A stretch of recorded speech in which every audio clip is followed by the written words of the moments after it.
Auntie Claire at si BBM, they're asking for another Kita nyo mga kababayan, ano? chance. Ayan tingnan nyo yung bunganga, Sabi daw mga kababayan, humingi daw ng second chance si Auntie Claire at saka si Pangulong Bongbong Marcos. Ay, kiber! ano naman, ano naman, ikaw masyado ka na mga lahat na lang nasabihin ng Pangulo at ni Auntie Claire. Ano ka ba? Stalker ka ba nila? Nagiging stalker na mga kababayan ko si Guangson. Tingnan nyo. May something talaga ito. Chance sa pagka-presidente. Kitang-kita talaga, no? Kitang-kita, Ano ka ba, bangag? Ayan ka na naman sa bangag-bangag nyo. Wala naman kayong pruweba hanggang ngayon. Di sino ang totoong bangag? Di kayo. Eto mga kababayan ko yung sinasabi ko sa inyo na mga nagpapanggap na matalino. Pero yung mga banat nila, walang kwenta. Ito talaga yung banat. Yung banat na meron kang kurikong sa bunganga. Bakit? Totoo naman talaga Totoo naman talaga. Kitang-kita, Diba? Yan. Mayroong pruweba. Pero yung sinasabi mo na bangag si Pangulo hanggang ngayon, wala pa rin kayong naipapakita na ebidensya. Pero kami, ayan mismo, nandiyan na, kitang-kita na sa bunganga mo kung gaano kadumi ka talaga. Ayan ang dumi. Grabe. Ito na. Na hindi mo kaya. Ako!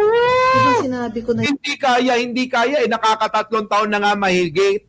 Hindi nyo pa rin napapabagsak. Ano tawag nyo ron? Di tanga kayo. Mangmang kayo. Diba? Ang tawag doon, mangmang kayo. Hindi kaya. Weak leader eka, bangag eka. Bakit? Matatapos na yung termino. Ngayon, mga kababayan ko, doon nyo malalaman kung sino talaga nagsasabi ng totoo. Sino mangmang, sino bobo, sino tanga. Ditong mga mura tapos ito. Diba? Sila yan, mga kababayan ko. Kita nyo, pwede ba yun? Ang Pangulong Bongbong matatapos niya na yung termino niya. Hikahus nga kayo sa pagpapabagsak sa kanya. Diba? Hikahos na hikahos kayo sa pagpapabagsak kay Manong Bongbong natin. Totoo yan, mga kababayan ko. Jewel, thank you naman. Totoo yan, mga kababayan ko. Bipolar yan, si Guangson. Oo, nakita ko na sa personal yan. Oo, mukhang may something talaga. Taga Bacolod siya. Nanggaling kami ng Bacolod. Kasama ko si Meme Pebbles at saka yung baklang mataba.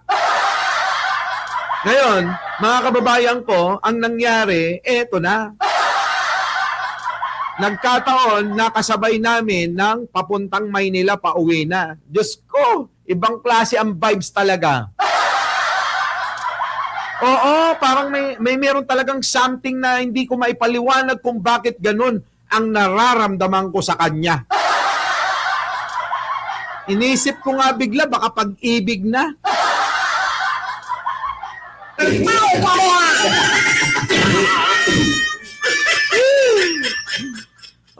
Nung naramdaman ko na hindi pala, kung hindi pagdududa, kung totoo na may tama siya, ay hindi na ako nagdalawang isip pa.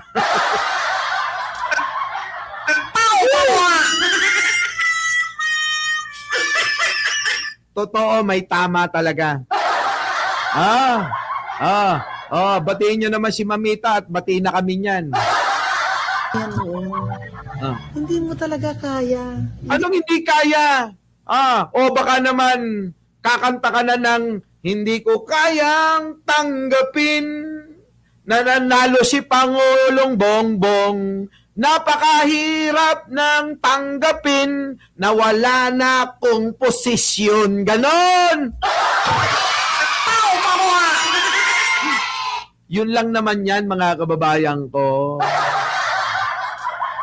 Tanggapin nyo na hindi kayo magkakaposisyon sa gobyerno ni Pangulong Bongbong. Di ba? Di ba, Mamita Star Talk? Tanggapin nyo na. Wala kayong matatamong posisyon. Kaya ganyan kayo. Pansinin nyo mga kababayan, dalawa lang yan. Yung mga tumitira kay Manong Bongbong, yun yung mga bitter. Yung bang dapat may posisyon pero hindi nabigyan. Eto naman mga ito, mga kababayan, kasama yan. Yung iba naman ng mga bitter na bitter, yung bang nasa posisyon nung nabisto na walang ginawa kundi magpayaman, nakaw ng nakaw, yun yung mga dakdak ng dakdak at paninira yan. Example na lang, mga kababayan ko, si Saldico, kita nyo mga kababayan ko, di ba? Nung una kakampi, tapos biglang nagngangawa nung mabisto, na nakaw pala sila ni Martin. Di ba? Yun eh. Tuloy. Hindi lang dahil hindi ka nagtapos ng college. Dahil Wala na, lumang-luma na yan. Hindi lang dahil hindi ka nagtapos ng college, puro paulit-ulit na lang. Wala bang iba? Di ba, Mamita? Wala bang ibang banat? Hindi ka nagtapos ng college. Wala ka nang magagawa, presidente na siya. Kasi yung mga ganyang banat, bitter na bitter, oo. Ano na nga pala nangyari doon sa panghahamak mo, doon sa Chekwa? Di ba? Anong ginawa mo doon? Di ba? Walang Gucci, walang Rolex. Gusto mo sampaling kita ng napakaraming Rolex? Walang Gucci. Naku, marami kong Gucci. Tabunan kaya kita, para masabi mo na, eto, Mike Cato, si Mike Cervera. Mga kababayan ko, sasabihin ni Guanzon, eto ang Mike K. Oo, kasi may Rolex, may Gucci. Ganun ba yun? Nagtatanong lang naman ako eh. Ganun ba yun? Sige, tuloy. ka naman nag-aaral. Oo. Dahil alam mo na ang ginagawa mo. Uy, Diyos ko, yung bunganga mo talaga nakakadiri. Nakakatagal ba kayo na tignan? Paalaaway. Ganun talaga ito eh. Oo. Pero kapag ka may posisyon sa gobyerno, tahimik yan. Wala nga kasing posisyon. Walang binigay. Kaya ganyan. Pero dahil wala ka talagang abilidad. Puro ganun, Wala kang pinag-aralan, wala kang abilidad. Bakit ngayon siya pa presidente? Kundi ka ba naman, nuknukan ng tanga rin ito? Attorney Guanzon, nuknukan ka ng tanga. Magiging presidente ba yan kung walang abilidad siya? Isipin mong maigi. Ang pagiging presidente ay pangarap ng nakakaraming politiko. Pero bakit ito? Napakarami kamong mga matatalinong politiko. Bakit? Kung walang abilidad ang Pangulo, bakit natamo niya, nakamit niya, nakuha niya, nasungkit niya ang pagiging presidente ng bansa? Di ka ba naman mangmang talaga?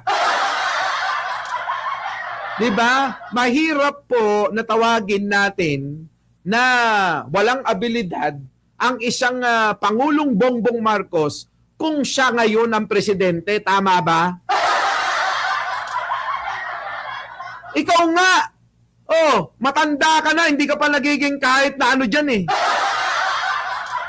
Subukan mo ang tumakbong senador, kahit senador man lang. Di ba nga, yung pagiging kongresista mo, party list, hindi ka nga nakaupo. Di ikaw yung matatawag na tanga, nanalo ka na sa numero pero hindi ka pa rin nakaupo, tatanga-tanga ka. Tama ba mga kababayan ko? Tama? Biruin mo, nanalo ka. Pero meron ka palang pagkakamali. Meron ka palang violation. Sa pagtakbo mo, inagaw mo yung posisyon. Saka wala ka talagang hardship na dinaanan. Kita nyo, wala kang hardship na dinaanan. Anong alam mo sa mga pinagdaanan ni Manong Bongbong? Bakit kasama ka ba? Bakit kadikit ka ba? Bakit nandoon ka ba? Noong nililigawan niya si First Lady, sige nga. Wala kayong karapatan, mga kababayan, na husgahan ang isang tao nang wala kayong ebidensya. tayo mga kababayan, yung sinasabi ko na may galis siya, kahit saang anggulo nyo tignan ang bunganga niya, may kurekong talaga. Tama, mali. Tama, mali. Wali. Yung sinasabi niya paulit-ulit na. 2022 pa, eleksyon pa lang mga kababayan. Kasagsagan ng eleksyon ng 2022. Yan na yung sinasabi niya. Meron bang bago? Wala naman ah. Sipin nyo maigi. May bago? Wala. Wala. Paulit-ulit lang. Hindi nakatapos ng pag-aaral. Dahil daw siya nakatapos. O bakit tinalo ka? Tama? O sabihan mo nga si Attorney Claire ng ganyan. Todo suporta niya kay Sara kasi umaasa na kapag naupo si Sara, magkakaroon siya ng posisyon, baka maging sekretary pa siya. Yun lang naman yan eh. Kaya todo himod sa puwet ni Sara.